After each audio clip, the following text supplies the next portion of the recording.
أعوذ بالله من الشيطان الرجيم. بسم الله الرحمن الرحيم. إن الحمد لله نحمده ونستعين ونستغفره ونعوذ بالله من شرور أنفسنا ومن سيئات أعمالنا. من يهده الله فلا مضل له ومن يضلله فلا هادي له. أشهد أن لا إله إلا الله وحده لا شريك له وأشهد أن محمدا عبده ورسوله. الحمد لله رب العالمين وبه نستعين على أمور الدنيا والدين، والصلاة والسلام على أشرف المرسلين نبينا محمد صلى الله عليه وسلم وعلى آله وأصحابه والتابعين ومن تبعهم بإحسان إلى يوم الدين.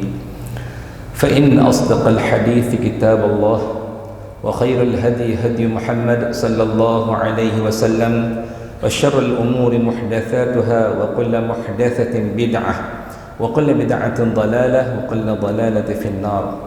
اللهم صل وسلم وبارك على سيد المرسلين وعلى آله وصحبه أجمعين، أما بعد. السلام عليكم ورحمة الله تعالى وبركاته. Yang dimuliakan pengerusi Masjid Padang Mengkuang, Terengganu, Bukit Payung lah, Bukit Payung Terengganu. Alhamdulillah, jazakumullah khairul jazak juga kepada semua EJK Masjid Padang Mengkuang, para imam, para bilal, bendahari, setiausaha, semua EJK dan juga semua jamaah masjid yang dirahmati dan diberikan kerahmatan hendaknya oleh Allah Subhanahu wa taala. Alhamdulillah, thumma alhamdulillah. Bersyukur kita kehadrat Allah Subhanahu wa taala kerana dilimpahkan kurniaan oleh Allah Subhanahu wa taala, diberikan keizinan kita bertaaruf pada malam ini. Alhamdulillah, kita telah pun diizinkan oleh Allah dan ditetapkan jasad kita di masjid yang sangat cantik, yang sangat comel. Orang kata apa, masjid selesa lah. Alhamdulillah. Jadi alhamdulillah, jazakumullah khairul jazak juga kepada EJK Masjid kerana sudi meluangkan masa memilih hamba untuk teruskan kuliah pada malam ni. Berkebetulan maknanya hamba ni nak ke Kuala Lumpur, tapi kerjanya malam esok. Tapi oleh kerana malam ni ada ruang sikit, katanya Haji Zul, dia kata mari masjid sini. Dia kata insya-Allah sikit sebanyak insya-Allah kita bertaaruf, berkenalan. Seperti mana yang dimaklumkan oleh pengerusi kita tadi, bahawa saya ni kiranya mewakili lah daripada Pondok Tok Kenali, yang kita makruf bahawa Haji Muhammad Yusuf, nama dia yang sebenar, dikenal dengan namanya Tok Kenali, berada di Kelantan, tetapi sinonim juga pernah datang jalan kaki daripada Kelantan ke Terengganu, kerana nak jumpa dengan tokoh yang hebat di Terengganu. Jadi hamba ni lama dah sebenarnya dok cakap ganu. Rindu hamba cakap kat apa ni, bagi tahu kat Haji Zul, hamba ni lama dah. Dulunya pernah banyak kali jugalah kuliah di di Masjid Ajil, di masjid sebelah Kuala Berang lah. Jadi rindu nak cakap ganu. Sebab Ustaz Azhar Idrus kata bahasa Terengganu ni bahasa nombor 2 terbaik di dunia. Tapi saya setuju walaupun dalam kelakar dia, tapi saya setuju. Sebab apa? Sebab dalam banyak-banyak bahasa yang Allah Ta'ala izin boleh cakap sikit sebanyak ni, saya rasa jelira. Orang kata kalau di bahasa Terengganu ni rasa macam touching, feeling tu lebih sikit. Walaupun dengan bahasa ibunda saya sendiri, Kelantan, saya sebenarnya pernah duduk di Terengganu 5 tahun.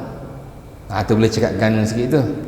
Di Dungu, Suragek, Kampung Sura tu tempat saya lah. Jadi pernah buka kedai, pernah buka syarikat, ada staff daripada Terengganu, jadi kita duk biasa duk cakap Terengganu.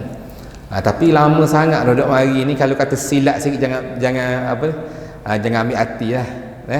Saya nak cakap ni bukan nak ajuk-ajuk saja, memang rindu sangat nak cakap Terengganu. Boleh jangan kecil hati. Jangan kata ustaz ni buat-buat. Bukan, memang saya pernah cakap di radio Terengganu. Radio Terengganu saya cakap dengan ayah ngah. Saya ingat dulu. Waktu duk cakap di dalam radio tu, adalah panggilan masuk. Panggilan masuk cakap dengan saya. Dia kata, saya nak tanya ustaz ni, kata, dah apa pula ustaz ni dah bagi nama. Masa tu saya duduk cerita tentang Tok Kenali lah. Tentang jualan amal produk Tok Kenali masa tu. Kalau siapa-siapa pernah dengar lah, saya cakap radio waktu tu. Jadi ada seorang ni dia tanya, dia kata, ustaz dah kenapa pula ustaz ni duduk cerita tentang Tok Kenali? Kan kita kan Terengganu ni kan banyak juga, dia kata, tokoh-tokoh besar-besar, macam tokoh tu tokoh Palu, tokoh Tuan Besar dan sebagainya, banyak lagi. Dah kenapa duduk benda Tok Kenali? Katanya ayahnya kata, Dema ni duk ingat ke ustaz ni orang Terengganu ke? Ustaz bukan orang Terengganu, ustaz orang Kelantan. Jadi boleh cakap Terengganu je, siapa orang tukar antara Terengganu dan Kelantan dululah. Lah ni tak tahu lah, takut. Okey lagi ke? Okey lagi faham lagi tak? Faham lagi tak apa? Alhamdulillah. Dan saya memang gemar, suka dengan Ustaz Azhar Idrus ni, antara tokoh yang luar biasa lah. Gimana pun bawa segan semacam. Dah kira malam ni duduk Kedah ni cakap Terengganu ke? Saya kalau pergi Kedah, saya cakap sikit-sikit lorak Kedah. Tapi tak pandai sangat Kedah sebab tak duduk Kedah. Cuma kita ni, orang kita ni, kita kena faham semua orang kita ni. Gitu je. Lain-lain bahasa standard bahasa Kuala Lumpur lah. Kalau pergi ceramah Kuala Lumpur, cakap Kuala Lumpur. Tak tahu nak cakap Kelantan ni rasa macam kekok. Satu. Tapi yang keduanya, saya sendiri fikir saja saya nak memperkayakan bahasa. Tapi banyak-banyak bahasa Terengganu paling saya rasa seronok sekali. Bila saya balik Kelantan, saya dah biasa daripada kecil lagi kan nak keluar rumah. Nak keluar rumah, saya akan kabur kat mak saya. Walaupun kahwin dah ada anak dah pun, kalau mak ada mesti kita minta izin lah. Jadi kalau di Kelantan, kalau nak keluar kan bahasa dia jauh dengan Kelantan dengan bahasa standard keluar. Ni kabur bahasa dululah. Nak ambil muk, kata nak ambil bahasa Terengganu balik, nak sedut balik ni, nak tukar kuk kepala ni, susah juga. Lama tak cakap. Satu hari saya nak keluar, saya kata, Ming, nak keluar dulu Ming. Umi saya tak faham. Gapo dia? Nak keluar je. Ada kerja je nak keluar je. Abang tengok, Allah segan ada nak tubik ni. Nak tubik. Sebab jauh Kelantan dengan Terengganu ni dekat dengan bahasa standard keluar. Tapi bahasa Kelantan tubik, jauh terus. Tapi sampai begitu saya, alhamdulillah. Tapi saya kata bahasa Terengganu bagus ni sebab contoh mak saudara saya ikut saya gedung. Lalu kerjalah di satu syarikat lah, kedai makan. Jadi tempat cashier. Siapa hari ni balik Kelantan duk cakap dah bahasa Kelantan, cakap bahasa Terengganu walaupun berdua Kelantan pun. Dengan ayah dia, dengan mak dia, dengan anak saudara dia, semua cakap Terengganu. Saya pun siapa? Dengan saya pun cakap Terengganu. Saya kata, tak ingat bahasa Kelantan dah kah? Dia kata, tahu dok selesa. Kita tanya ke Kelantan, jawab dok selesa lagi kita. Tu betul. Tu saya kata Ustaz Azhar Idrus kata bahasa Terengganu ni bahasa nombor 2 terbaik. Saya agak setuju. Ataupun hampir setuju. Ustaz Azhar dia nakal. Alhamdulillah.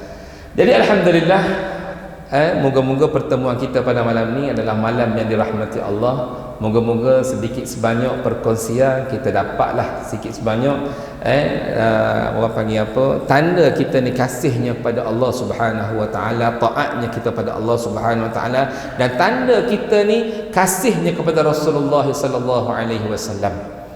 Kita turut di khabar, dia kata kita ni kena pergi masjid, maka kita pakak pergi masjid. Dan hak pergi masjidnya ramai, tapi belum tentu lagi duduk stay sini, belum tentu lagi duduk duduk kekal atas masjid.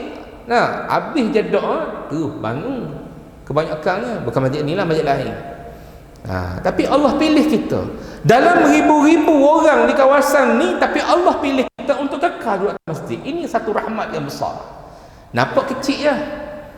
Kalau kita tengok daripada sebuah tabung, orang panggil cabutan bertuah.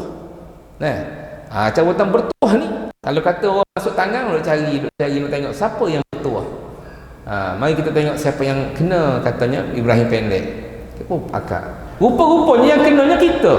Dalam ribu-ribu Allah pilih kita untuk bersama pada malam ni. Ini rahmat Allah Subhanahu wa taala. Majlis fiqh khairan min 60 sanah. Orang yang menghadiri, mendengar bersama-sama dalam majlis ilmu, mendalami agama Allah, mendapat kelebihan lebih baik, lebih afdal daripada ibadat sunat 60 tahun. Hebat. Maka Allah pilih kita. Ini satu rahmat yang luar biasa. Al-Imam Al-Ghazali, dia rata dah jalan. Dia jalan, dia pergi belajar situ, belajar sini, dia pergi beramal situ, beramal sini, karang kitab dan sebagainya. Akhirnya dia balik kampung, dia balik. Macam orang kita lah. Walaupun kerja duduk Putrajaya ke, duduk kerja mana ke, siapa masa dekat nak packing, dia balik semula ke tempat asal balik. Bukit Payung semula. Jadi gitu juga orang Kelantan pun sama. Jadi Imam Ghazali pun sama juga, balik kampung balik. Balik kampung balik, maka dia pun buat madrasah. Dia buat madrasah, besar madrasah dia, ada setengah kata 1000 orang anak murid dia. Ada kata ratusan orang, wallahu a'lam.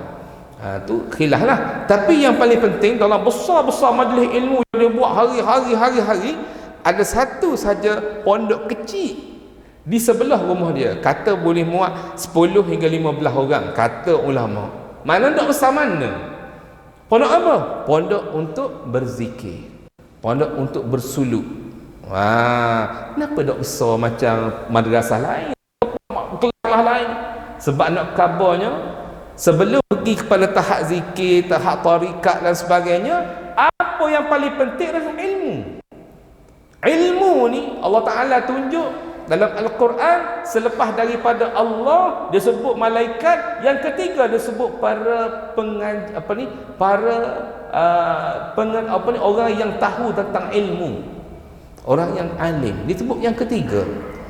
Di syurga nanti pun, apabila masuk dalam syurga Allah, maka yang boleh memberi syafaat nak masuk ke syurga siapa-siapa yang ada masalah, diceritakan oleh Rasulullah sallallahu alaihi wasallam. Yang pertamanya para nabi dan para rasul. Yang kedua, siapa dia? Yang kedua selepas para nabi, para rasul, yang kedua adalah orang yang ulama. Yang boleh ambil, boleh tarik, boleh bagi syafaat. Melalui mana? Melalui syafaat baginda juga. Tapi kabel tu ada. Ketiga adalah mujahid.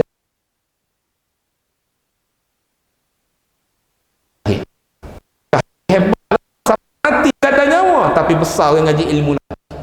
Ni hebat. Maka Allah pilih kita bersama pada malam ni, satu benda yang sangat besar. Nampak kecil je. Alhamdulillah. Alhamdulillah wa syukurillah. Jadi kita secara tak langsung, kita telah pun melalui tahun baru. Masuk tahun baru dah kita ni, 1445 Hijrah. Bila sebut tahun baru ni, tahun baru Hijrah ni, maka nak tak nak, kita ni tak boleh nak bahasa orang Kelantan panggil gedebel. Bahasa Gana pun gedebel juga rasa. Betul? Dah mata kau ataupun bahasa hebat sangat macam mana pun, tak boleh nak rasa supaya kita ni kau tiap-tiap hari makin hari makin muda dah. Maknanya makin hari makin berumur, makin hari makin tua. Maknanya bila tahun baru masuk, bermakna umur kita makin pendek. Itu nak tak nak kena terima. Tak mahu terima, kita tak terima pendapat ni. Kita lagu mana pun kita muda. Tak boleh. Lagu-lagu mana pun memang bukti, memang makin tua. Bila cerita makin tua, maknanya sebelum pada kita tua, bumi itu sendiri terlalu tua. Terlalu tua. Bukti dia apa? Bukti dia daripada kisah Isra' dan Mi'raj. Apabila Rasulullah sallallahu alaihi wasallam dinaik burak dan dibawa tunjuk, nampak orang tua yang sangat bongkok sangat dah, sampai orang kata bongkok 7 dah. Maka malaikat kata, inilah perumpamaan umur dunia. Tu ketika tu Lah ni tak tahu pokok 14 dah mungkin. Tua sangat dah dunia ni. Tunggu masa untuk kiamat. Tunggu masa untuk mengakhiri. Tu sebab tanda-tanda tu macam-macam. Duk cakap bab tu, bab ni. Tanda-tanda akhir zaman, tanda-tanda nak kiamat dekat dah. Orang nak cakap. Maka hamba tak bolehlah nak khabar tentang bab cerita kiamat padahal ni. Cuma hamba tanya Haji, lagu mana kalau hamba bawa ancaman akhir zaman? Haji kata okey, bagus juga. Jadi hamba cerita tajuk tu lah malam ni. Boleh? Tok Imam boleh tak?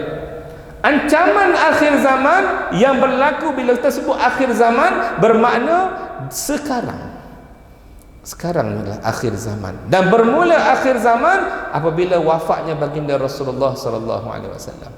Dan kalau kita sebut akhir zaman, maka sinonim dengan kepala otak kita akan fikir satu makhluk yang kita bimbang yang akan muncul di dunia ni, dia panggil Dajjal. Sehingga mana kita diajar doa untuk jauh daripada Dajjal. Dan disuruh pula baca suratul Kahfi setiap kali malam Jumaat untuk nak selamat daripada Dajjal. Maka Dajjal disebut-sebut. Rasulullah sallallahu alaihi wasallam disebut-sebut dalam hadisnya, dalam perbualan dia, dalam hadis-hadis dia sentiasa sebut Dajjal. Maka satu hari sahabat duduk bimbang tentang Dajjal. Bimbang bab Dajjal ni lagu mana lah. Zaman kalau mungkin bukan zaman aku, tapi mikir mungkin zaman anak dia. Kalau bukan zaman kita, mungkin zaman anak kita. Nah, sebab akhir zaman bermula selepas kewafatan baginda Rasulullah sallallahu alaihi wasallam. Walaupun ada khilaf kata bermula daripada lahirnya baginda. Tapi itu khilaf tak kisahlah. Yang pentingnya adalah kaitan dengan Rasulullah sallallahu alaihi wasallam. Bila Rasulullah sudah pun berumur dah, masuk umur 60 dah, maka sahabat-sahabat takut, bimbang. Takut tentang akhir zaman. Maka satu hari sahabat duduk bual sama sendiri. Ni dalam kitab Imam Ghazali ada cerita tentang pesanan Rasulullah ni. Sebab dia takut kalau Dajjal ni, tiba-tiba Rasulullah mencelah para sahabat. Ana min ghairi Dajjal, akhwafu alaikum min ad-Dajjal. Katanya Rasulullah, hamba, bahasa ganu hamba. Kata Rasulullah cakap pasal gan kau dak. Ni contoh untuk kita mudah faham. Hamba daripada Dajjal ada satu golongan yang hamba lebih bimbang daripada Dajjal. Ada satu golongan yang lebih dibimbangi aku, katanya Rasulullah, lebih daripada Dajjal. Kita duk takut Dajjal. Golongan yang kita hak Rasulullah takut ni, kita tak takut mana pun, relax relax, duk kawan molek-molek minum kopi apa semua, tak ada masalah benda pun, relax. Tapi sebenarnya Rasulullah takut ada satu golongan. Maka sahabat tanyalah, siapa golongan ni ya Rasulullah? Man huwa ya Rasulullah? Hadis lain kata pula dalam Tirmizi kata, wa ma huwa ya Rasulullah? Siapa dia ya Rasulullah? Mereka ni siapa? Qala, maka Rasulullah jawab, siapa dia? Yang takut lebih bahaya daripada Dajjal. Siapa dia? Dajjal mata satu, yang ni mata 10, kau lagu mana ni? Lebih teruk pada Dajjal. Siapa? Maka Rasul jawab, qala ulama usu'. Ulama usu' nampak simple. Ulama maknanya orang ngaji ilmu agama, orang yang mahir ilmu agama, tapi dibubuh, diletak satu perkataan di belakang tu, su' ni bermaksud jahat. Bila maksud jahat, ulama yang jahat. Bila masuk ulama yang jahat, ini yang masalah, kita tak tahu siapa yang dikatakan ulama yang jahat. Ini perkataan Rasulullah yang lebih dibimbangi daripada Dajjal. Maka ulama usul ini, kita nak khabar tanda-tanda ulama usul, kerana beliaulah, merekalah yang menjadi ancaman besar sebelum daripada Dajjal keluar. Waktu Dajjal keluar, masyarakat ni sudah pun agama, kerohanian tak tahu mana lah. Tak apa nak beramalah mana lah. Masjid tak ada orang begini, tak ada lah. Tak ada orang, tinggal tiang, banyak tiang pada orang. Tak ada orang nak mari masjid, lepas tu buat kerja sikit, gitu tak boleh, gini tak boleh dan sebagainya, macam-macam.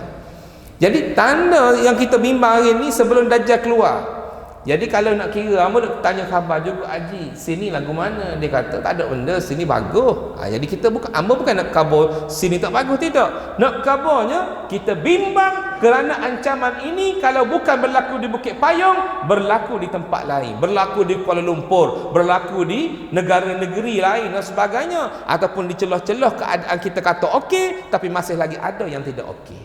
Sebab saya yakin dan saya percaya semua jabatan agama ke, jabatan daripada kerajaan ke, negeri ataupun pusat ke, semua ada fahaman ulama usul. Sebab apa saya kata gitu? Ada bukti dia. Lepas ni kita khabar. Cuma keadaannya kita nak khabar. Waktu ni saya dengar, waktu arwah abah saya dulu mengajar.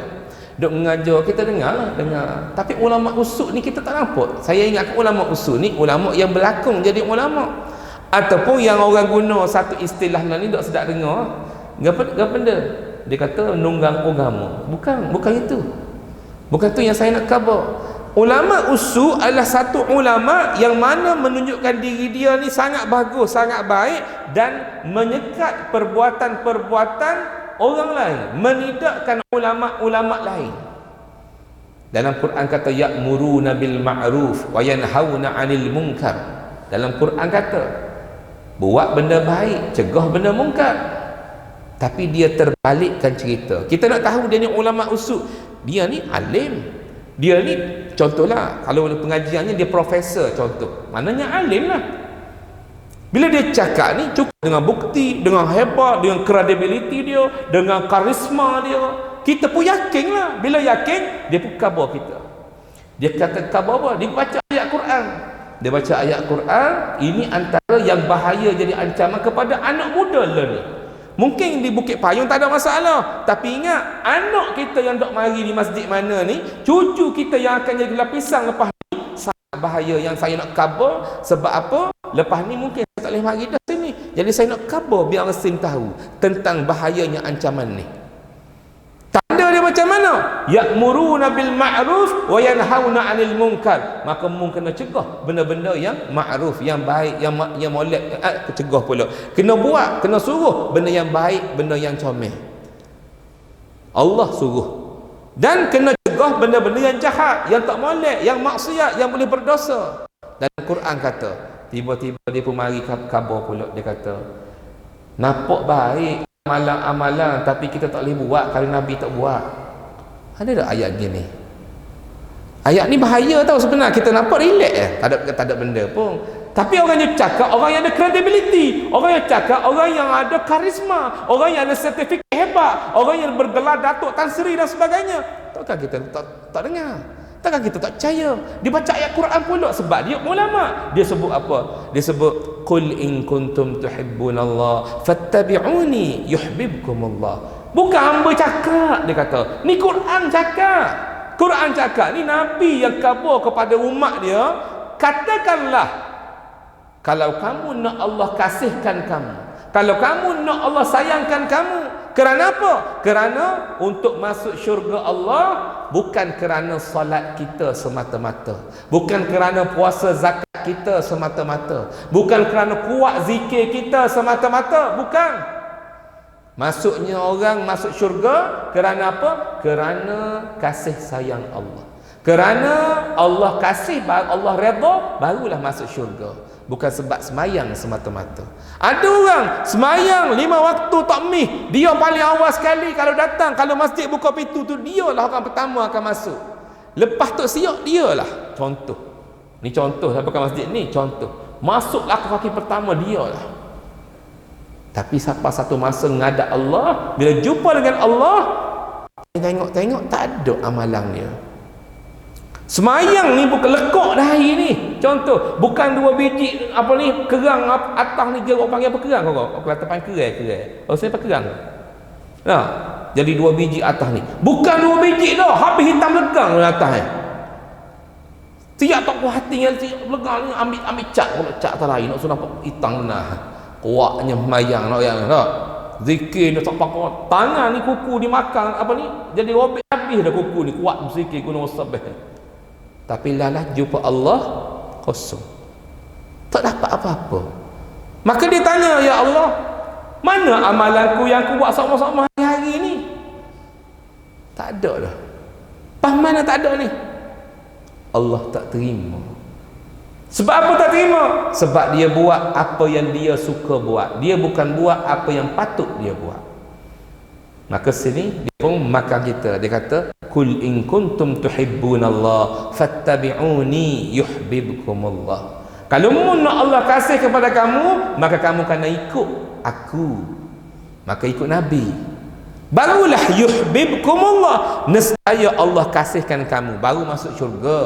Maka dia pun khabar. Kita duduk buat, orang tua kita duduk buat. Kita tak ada masalah atas masjid ni. Cuma nak khabar anak rumah. Sebab apa saya khabar begitu? Sebab tok tua saya tak ada masalah, tapi tiba-tiba adik ipar saya komplain benda ni. Adik ipar saya sendiri komplain benda ni. Kita nak khabar, susah. Kalau kita duduk depan ni, duduk bawah ni, senang nak khabar.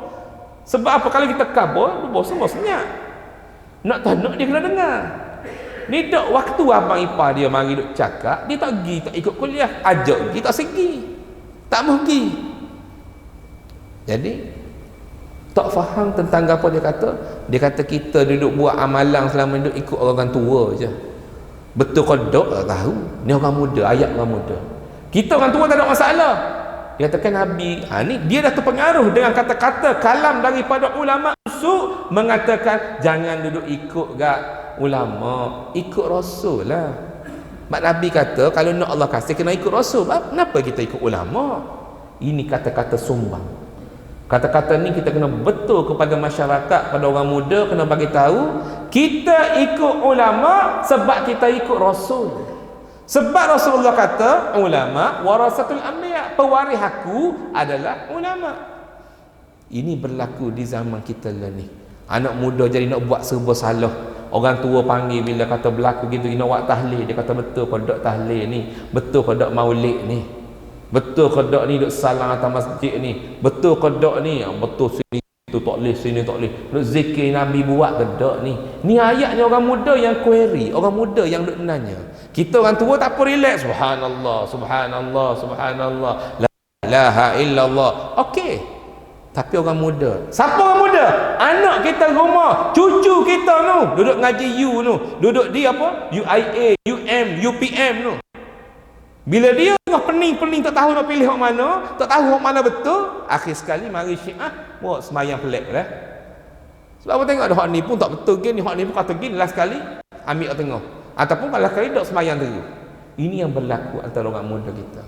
Ikut peratusan Malaysia kita ni, lebih daripada 86% anak muda yang telah balik tidak solat. Sebab apa? Sebab kesamaran ataupun dia panggil confused. Apa ni? Confused. Tak tahu mana sebetul. Confused dia. Jadi pening. Sebab bila buat sikit, salah ni. Nabi tak buat ni. Mari ayat hadis dia kata, wa kullu muhdatsatin bid'ah wa kullu bid'atin dalalah wa kullu dalalatin finnar. Ayat ni sangat nampak simple, tapi ramai kena makan, ramai jadi pening. Tolong betul kepada anak-anak muda kita. Kalau kita nak kira benda bid'ah ni, tu sebab mazhab Asy-Syafi'i kita, Al-Imam Asy-Syafi'i kata apa? Al-bid'ah bid'atan. Bid'ah ni ada dua, tapi hukum bid'ah tu jadi 5. Tapi katanya Imam Syafi'i, bid'ah bid'atan. Maksudnya bid'ah ni ada yang baik, ada yang tidak baik.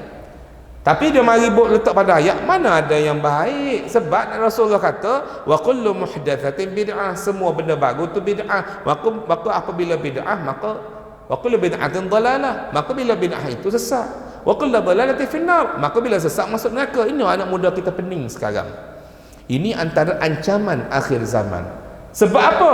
Satu hari orang learning, kalau kita semua, kalau saya sebut contoh zikir tarikat, contoh lama mana kepala akan mikir tarikat bukan ngarut sebab dah jadi di doktrin dah otak kita daripada media, daripada TV ko apa, daripada telefon, daripada apa ni, daripada tak kira lah TikTok zikir macam-macam kita tak ada ni. Kita tak tahu, ataupun memang ada sungguh yang disesatkan, tapi bukan semua yang sesat. Sebab apa? Tarikat yang muktabar, yang betul-betul muktabar ni memang sanad dia sampai Rasulullah sallallahu alaihi wasallam. Universiti Al-Azhar mengeluarkan satu persatu ni. Boleh pergi tengok mana yang betul-betul sanad yang dapat sampai Rasulullah sallallahu alaihi wasallam. Banyak. Tapi yang sesat bukan tarikat tu, yang sesat adalah guru ataupun orang yang bawa tu sesat. Dia bawa cara sesat. Kita pun kabur semua sesat. Walhal kita dah buat hari-hari ni untuk iman, untuk baca. Astaghfirullahalazim, la ilaha illallah wahdahu la syarika lah, lahul mulku wa lahul hamdu yuhyi wa yumiitu wa huwa ala kulli syai'in qadir. Lepas ayat kursi pula, subhanallah subhanallah subhanallah ila hadratil mustafa Muhammadin sallallahu apa ni, afdalul dzikri fa'ala annahu la ilaha illallah, la ilaha illallah. Itu sudah pun tarikat juga. Cuma kita tak tahu sanad gimana. Sebab apa? Sebab ambil hak ulama ni sikit, ambil ulama ni sikit, ambil ulama ni sikit, capur, ambil jadi satu adat kita ataupun jadi satu adat dan adab. Maka itu pun sebahagian daripada tarikat yang diajar oleh Rasulullah sallallahu alaihi wasallam. Rasulullah sallallahu alaihi wasallam dia tengok sahabat dia ni kawasan yang sesuai gini, maka dia pergi gini.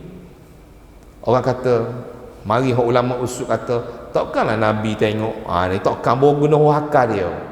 Takkanlah Nabi buat apa ni, Nabi susuk ilmu.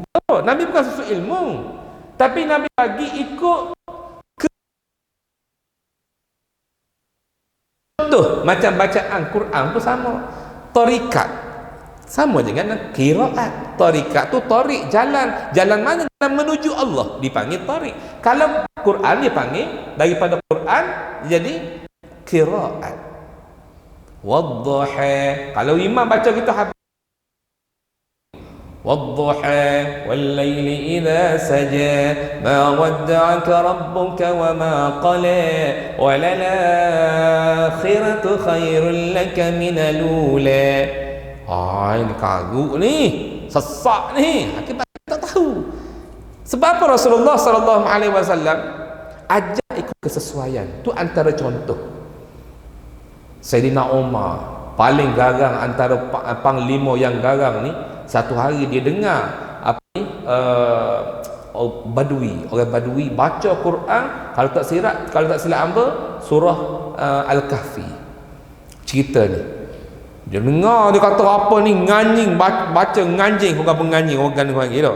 Baca tak betul lah. Dia pun letak pedang, letak tekuk. Mu belajar mana ni, dia kata. Aku nak pacung kepalamu. Macam mana? Belajar mana? Dia kata, aku belajar dengan Rasulullah. Dia pun kejut. Kenapa aku belajar lain? Tak betul ni memang ni. Mana mu salah faham ni? Maka dia pun tarik Badui tu pergi jumpa dengan Rasulullah sallallahu alaihi wasallam. Maka dia cerita, ya Rasulullah, aku jumpa Badui ni, dia kata dia ambil bacaan ni daripadamu ya Rasulullah, sedangkan aku baca lain, aku terima daripadamu ya Rasulullah. Kenapa bunyi lain, sebutan lain? Walhal orang Arab yang sama, cuma kampung berbeza je. Kenapa ni? Maka Rasulullah kata, cuba membaca. Maka Sayyidina Umar pun baca. Alhamdulillah, habislah sampai habis surah, contoh. Sampai baca, Rasul kata betul. Badui pula baca cara dia. Contoh kalau wadduha tadilah contoh. Tu wadduha, ada wadduha. Kalau Fatihah pula banyak wajah maliki yaumiddin. Hak pelik lagi, hak pelik pada kita lah. Kenapa sampai Rasulullah berubah? Bukan Rasulullah berubah, Jibril yang mengajar cara berubah, cara banyak bentuk bacaan dan juga hukum hakam ni dari Jibril untuk kesesuaian. Mari Jibril, ziratal ladzina an'amta 'alaihim. Zira bukan sira, ziratal ladzina an'amta 'alaihim. Ataupun satu lagi, 'alaihimu ghairil maghdubi 'alaihim waladdallin. Kalau baca bukit payung ni, habis orang katoknya payung. Tu antara nak bagi, nak cover ilmu Allah ni sangat luas. Tapi kerana rasa hebat. Kerana apa rasa hebat? Kerana apa orang hak kata alim ulama sani, ulama yang dikatakan ulama usul yang kata dia betul. Kenapa? Sebab nombor satunya kerana dia buat. Kata-kata orang bijak pandai, dia kata apa? Buatlah apa yang patut kamu buat, jangan buat apa yang kamu suka buat. Kalau ilmu agama ni maksudnya belajarlah apa yang patut kamu belajar, jangan belajar apa yang kamu suka belajar. Faham tak? Maksudnya kita ni duduk berasa seronok belajar benda. Contohnya kita ambil lah belajar agama juga. Contoh, alah, anak makcik, anak makda kita, oh alhamdulillah dah alim dah dia, habis dah khatang dah Quran 30 juzuk, dah hafal Quran. Orang pun tanya dia, dah hafal Quran, yang tafsir macam mana semua? Tak ada, kita hafal Quran dia. Oh, Quran kalamullah, kata-kata Allah duduk dalam dada, hebat ah.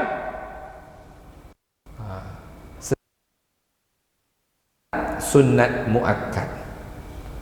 Ada yang patut, yang wajib kita belajar. Dalam hadis kata apa? Talabul ilmi faridah ala kulli muslim. Sebab apa profesor-profesor tadi ataupun doktor dan sebagainya yang kata jangan ikut ulama, ikut Rasulullah lah. Sebab apa? Sebab dia tidak menghormati ulama dan dia tidak ikut Rasulullah. Rasul kata ulama warasatul anbiya. Dia tak ikut. Dia kita ikut sendiri hadis. Dia pun baca hadis tadi, muhdatsah wa kullu muhdatsatin bid'ah. Buat Rasulullah buat, apa kita buat tahlil dan sebagainya. Sebab apa? Sebab dia tidak mengaji, dia tidak hormat kata-kata ulama tu. Dia tak sengaja pun ulama buat kenapa. Contoh, ambil tahlil. Tahlil tu ulama buat bukan saja-saja tu. Sebab apa? Sebab Rasulullah kata, jaddidu imanakum qauli la ilaha illallah. Perbaharuilah iman kamu dengan kalimah la ilaha illallah. Maka bila berlaku kematian, bukankah kita ni lemah iman? Kita sedih. Bukan kita aja, kalau contoh kita ni orang terdekat kita meninggal, isteri kita contoh, suami kita meninggal, anak kita meninggal contoh, na'udzubillah contoh. Kita memang sedih dah. Walaupun mata titik air mata pun, tapi hati Allah Ta'ala tahu. Allah tak ada dah mak ada nak tidur belah aku hari ni, malam ni aku seorang lah tak hati. Mari hati fikir, isteri tak ada contoh. Orang lain pun lemah iman juga. Dah hari-hari dia tengok dah dia dua orang suami isteri, dah anak duk jauh dah. Dah waktu mati hok duk jauh, duk kerja jauh-jauh. Duduk di apa ni, Bukit Payung ni, suami isteri ni je. Dialah, mak dia lah yang duduk nyayu hari-hari, duk goreng ikan kering. Duk masak hari-hari, duk gosok baju. Mak dia tak ada dah. Siapa nak cara kepada pula? Siangnya kepada. Duk cakap sama kita ni, maknanya kita lemah iman. Kenapa? Kita tak redha Allah ambil milik Allah. Kita tak redha. Maka nak baru iman ni lah ulama susum la ilaha, nak baru iman. Dia tak mau dengar benda ni. Dia kira nak tak buat takak. Ni beda. Kita jadi sahabat. Tak tahu kat mana ni orang muda kita. Tapi Bukit Payung tak ada masalah. Cuma nak buat ni comel dah. Yang ada semuanya ada sandaran ataupun ada dalil tertentu dah. Terbaik dah, tercantik dah. Ikut je sebenarnya. Bukan ulama buat saja-saja. Jadi talabul ilmi faridah ala kulli muslim, yang wajib kepada kita belajar apa dia? Dalam Al-Quran 114 surah, satu surah yang wajib. Kenapa satu surah ni wajib? Surah apa? Surah yang kita semua kebanyakan orang tak berapa nak belajar. Sebab apa nak belajar surah ni? Surah ni tadika belajar. Mana standard? Kita kan doktor, kita kan lawyer, takkan nak belajar surah Al-Fatihah. Al-Fatihah ni barang tadika boh. Kalau kita suruh baca atau kita suruh tolak je tu imam, ghairil maghdubi alaihim waladdallin.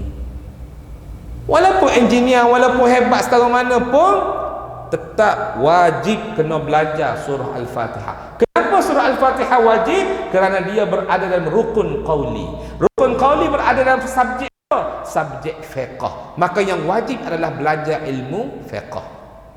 Nombor satu. Nombor dua, ilmu akidah, takut lari landasan. Nombor tiga, ilmu tasawuf, supaya hati tidak memburukkan orang, supaya hati tak kata benda pada orang, supaya hati dengar ulama cakap. ni rasa diri dia hebat. Semayang pun aku paling hebat sekali, aku pakai serban besar sekali, aku ni semayang sekali. Aku. Ini yang berlaku. Sebab apa? Sebab dok belajar ilmu tasawuf. Jadi perlu belajar 3 benda ni, wajib. Yang lain sunat, tafsir, Al-Quran, apa lagi? Hadis. Semua Quran dan hadis ni adalah daripada mana? Keluarnya ilmu fiqh, keluarnya ilmu akidah, semuanya dalam Al-Quran dan semuanya dalam hadis. Tapi ulama tolong kita mengeluarkan daripada Quran yang begitu banyak ayat, beribu-ribu ayat, dia ambil pilih satu masuk satu bab. Senang kita belajar. Bab solat, bab puasa. Kalau kita nak ambil sendiri lagu mana? Wa aqimus salata wa atuz zakah. Kita nak baru nak belajar solat, tak ada sebut ke habis lagi, zakat dah sebut. Situ nak kabur susah kalau kita belajar sendiri. Jadi kemah 3 ni bukan nama kata masjid ni dah buat, masjid comel dah, bagus dah. Cuma nak kabur anak-anak kita yang ada luar, anak-anak cucu kita belajar, suruh wajib benda ni. Tak kira lah mu doktor ke, mu engineer ke, apa dia saja, wajib belajar 3 perkara ni. Wajib.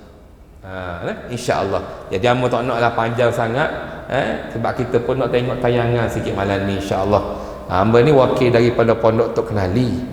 Pondok Tok Kenali ni untuk makluman semua. Kita ambil lah sikit cerita tentang Pondok Tok Kenali, boleh? Sebab amba pun tanya dah, Haji, sini belajar kitab macam mana, fardu ain ni macam mana, letak fardu ain benda lagi. Masalah juga orang kita ni, bila sebut fardu ain, saya bab ni saya cerita mana-mana pun. Kalau saya terima jemputan, kali pertama saya cakap di masjid tu, saya akan cakap bab ni dulu. Sebab apa? Bab ni ramai orang ambil remeh, ambil apa orang panggil, ambil buat dok cakna mana. Bila sebut fardu ain, lagilah dia bercakap macam tadi, macam surah Fatihah tadi. Fardu ain buat sekolah rendah bah. Takkan hamba nak mengaji, hamba ni ada cucu dah. Cucu dah ada, cucu hamba duk belajar di sekolah rendah tu, 2 je 3 hari-hari fardu ain. Takkan hamba nak ngaji fardu ain lagi? Malu kat orang. Buah malu kat orang tak tahu. Bila tanya duk main alhamdulillah. Masbuk muafiq tak tahu mana, tak tahu duk faham benda tu, mudah orang pusing kepala otak kita. Kena belajar. Kenapa? Tu sebab saya khabar kalau sinilah adalah guru-guru contoh. Kalau bolehlah bincang dengan guru besar, kalau ada guru besar sini pun lagi bagus. Kalau boleh tukar kelas fardu ain kepada kelas agama, senang. Ataupun kelas agama peringkat rendah, senang. Sebab apa khabar begitu? Sebab saya pernah hamba sendiri kena. Hamba kena sendiri bila kita masuk dalam WhatsApp group. WhatsApp group hamba masuk satu poster. Mari belakalah malam ni ada ceramah di Masjid Tok Kenali ni. Hamba jaga Masjid Tok Kenali juga dalam Pondok Tok Kenali. Yang kata marilah malam ni kita ngaji kitab Faridatul Faraid.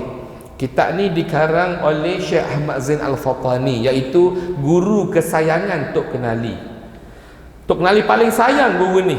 Dia tak akan balik daripada Mekah. Dia kata kalau bukan sebab guru aku meninggal dah, mati, dia kata aku tak balik lagi di Malaysia ni. Sebab kerana guru dia mati tahun 1908, maka 1909 dia balik. Orang tanya, apa baru balik? Apa balik dah? 22 tahun baru mu balik. Kenapa mu balik? Kenapa balik? Ataupun kenapa lama sangat lagi tak balik-balik ni baru balik? Dia kata aku tak akan balik. Kalau bukan sebab tok guru aku ni mati, aku tak balik, dia kata. Sebab tok guru dia mati sangat sedih. Dia rasa tak ada benda nak pegang, dia pun balik. Barulah dia pun sebar syiar Islam dan sebagainya. Jadi nak kabarnya tentang bab fardu ain ni, ramai orang salah faham. Sebab apa? Bila sama khabar masuk dalam grup tu, hamba kata marilah belaka malam ni, ini kelas fardu ain. Kita semua kena belajar fardu ain. Dia jawab dalam grup, spontan jawab. Bukan orang lain, orang yang keluarga saya juga, yang mana orang tu sudah pun berumur 70 tahun lebih dah. Dia pun jawab spontan, dia pun hi dia jawab mula-mula. Dia kecil hati kita mula-mula. Kenapa pula jawab hi? Dia pun khabar, dia kata dia khabar fardu ain budak kecil ya belajar. Budak sekolah rendah belajar fardu ain. Kita nak pergi belajar buat benda. Tafsir jalan lain bawa kemah. Sahih Bukhari baru hebat. Contoh, bukan tak boleh belajar belaka bagus, tapi yang wajib kita kena tahu. Apa yang wajib pada kita? 3 benda tadi: akidah, fiqh dan tasawuf. Ni wajib. Jaga hati, riak, takabur, bongkak, sum'ah, kena tahu apa ada ke tak pada diri kita. Jangan tengok pada orang. Orang tengok orang bongkak, sombong, sum'ah. Dia ni oh dia sombong. Aku tengok dia belum tu guru ngajar ni. Nak duk tunjuk orang ni, duk cakap orang, duk fitnah orang kata, pok bawang, pok cik bawang, duk kabur orang. Yang dia sendiri semayang, Allahu Akbar, warung ambil ni, tapi dalam hati apa? Aku warung kali. Aku hebat kali. Duk kabur dalam diri dia ni kabur. Oh, tak ada. Nak semayang pun kali. Ada orang semayang dah, tak ada lagi, tunggu dia orang mari. Orang mari baru semayang. Allah. Tu hak tahu dah. Tu kalau hak nak belajar macam-macam lagi takbir. Kamu pernah lalu sendiri ni. Pernah lalu sendiri. Hak jenis waswah kecil manis hulu orang medu.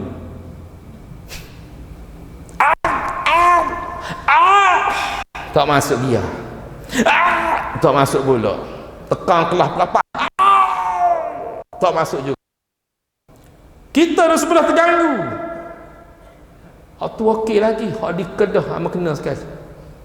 Kita pergi semayang Jumaat, cakap radio Kedah. Tanya Jumaat je, semayang Jumaat. Duduk sebelah dia. Lebang ni bahu hamba. Lebang. Sebab apa? Duduk sebelah dia. Kita ni apa? Dia ni lari. Betul-betul dia.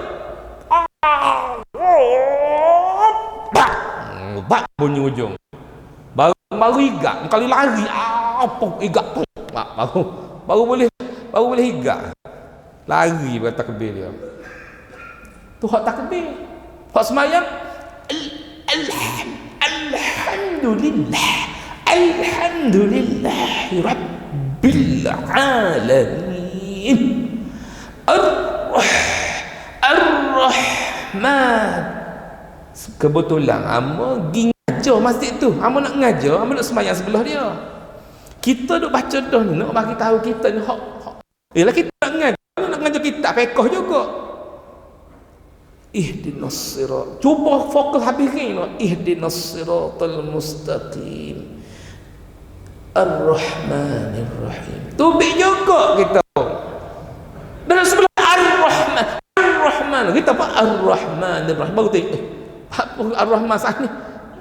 Siratal ladzi raspat ihdinas siratal mustaqim ar-rahmanir rahim. Terbalik habis pakar hamba pun. Tu sebab haram hukum dia. Orang yang waswah kecil manis hulu medu ni, nak khabar, kalau kata adalah contoh bukan kapal ni lah, kapal lain. Kalau adalah pesan kepada masjid tu buat bilik VIP kah kedap udara. Buat bilik VIP. Cuik dia awak ni taraf VIP. Walaupun raja tak bagi ke awak datuk, tak apa saya bagi. Saya panggil datuk awak semayang dalam bilik tu. Sebab terganggu orang lain. Terganggu. Hukum dia haram. Bila terganggu hukum dia haram.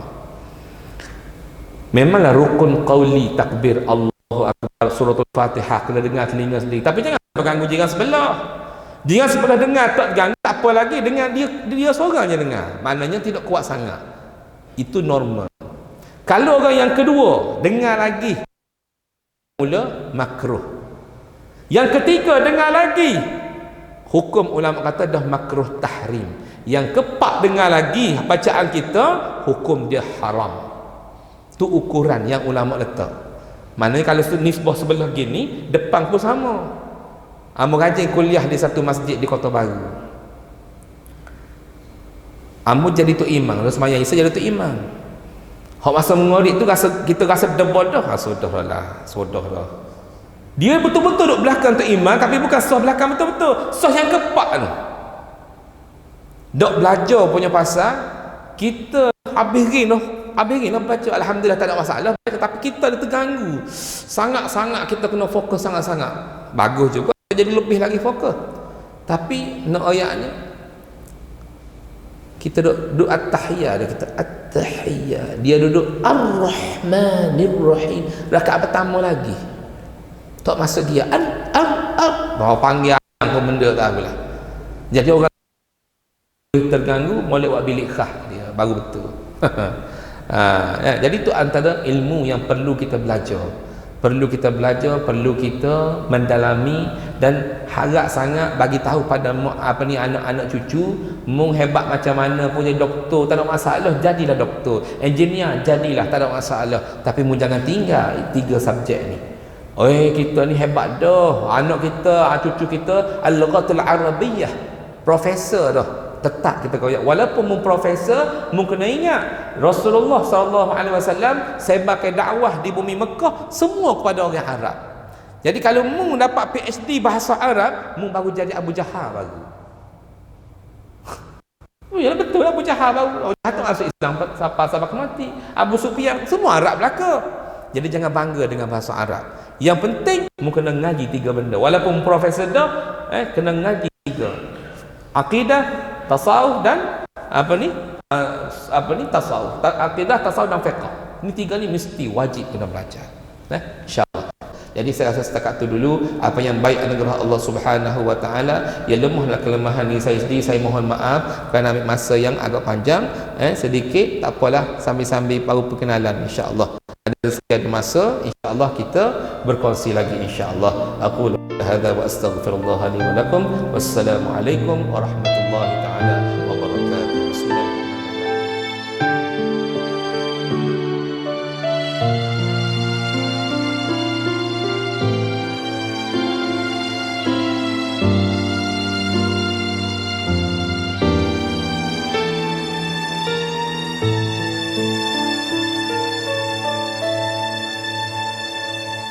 Tuhan, dengarlah hatiku, hamba-Mu yang lemah ini.